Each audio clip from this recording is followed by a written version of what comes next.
Everyone, welcome back to my channel. আবারও চলে এলাম একটা ছোট্ট ব্লগ নিয়ে। আমরা আজকে যাচ্ছি নবরাত্রির চতুর্থ দিন সর্বমঙ্গলা মায়ের দর্শন করতে। চলুন আপনাদেরও নিয়ে যাই মায়ের কাছে। তাই যেতে যেতে আমরা রাস্তাটা একটু আপনাদের শেয়ার করে দিলাম। চলে এসেছি মন্দিরের কাছাকাছি। ওই দূরে পাহাড়টা দেখছেন, পাহাড়ের কোণে অবস্থিত ওই মন্দির। আর পাশে যে নদীটা বয়ে গেছে সেটা হচ্ছে হাসদেব নদী। আমরা চলে এলাম মায়ের মন্দিরের কাছে। দেখুন চারপাশে কত দোকান। এবার আমি দোকানে হাত পা ধুয়ে আমি পুজোর ডালি নিয়ে নিলাম মায়েরকে পুজো দেওয়ার জন্য। চলুন ভেতরে এবার আপনাদের নিয়ে যাওয়া যাক। আমি এবার চলে এলাম ভেতরে, আপনাদের চারদিকটা একটু দেখিয়ে দিচ্ছি।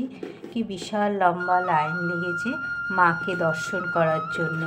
দেখুন ভেতরে গর্ভগৃহে আমি মোবাইল অ্যালাউ নেই, ওই জন্য আপনাদের ভেতরটা আমি দেখাতে পারবো না। বাইরের চারপাশটা আপনাদের আমি একটু দেখিয়ে দিচ্ছি।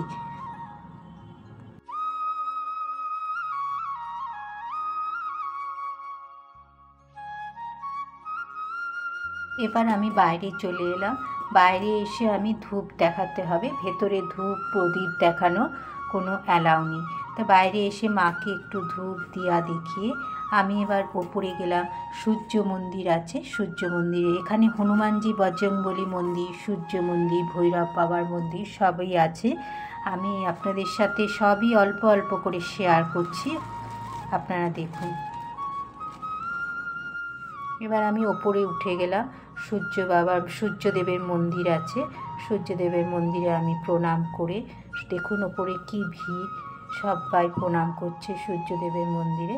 প্রণাম করে এবার আমি ওপরেই দাঁড়িয়ে কিছুটা ফটোশ্যুট করলাম। পুরো সুন্দর, ওপর থেকে খুব সুন্দর লাগছে দৃশ্যটা।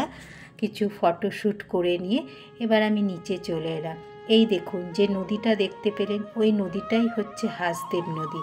ওই হাসদেব নদীর ওখানে দাঁড়িয়ে আমি একটুখানি ফটোশ্যুট করলাম। ফটোশ্যুট করে এবার আমরা বাড়ির উদ্দেশ্যে রওনা দিয়ে দিলাম।